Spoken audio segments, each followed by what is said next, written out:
Railway station पर एक train कई दिनों से रखी हुई थी। एक बड़ा कबूतर उस पर अपना घोंसला बनाता है, फिर उसी घोंसले में अंडे देता है और कुछ दिनों में अंडों से नन्हे चूजे निकलते हैं। कबूतर खुश था।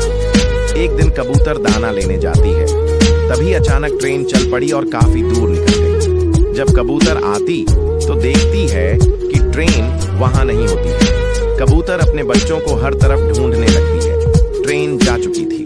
कबूतर उदास एक पेड़ पर बैठी होती है, तभी वहीं ट्रेन उसी स्टेशन पर वापस आई। कबूतर खुश हो गई और फिर कबूतर ने अपना घोंसला पेड़ पर बना लिया और फिर कबूतर रोने लगी।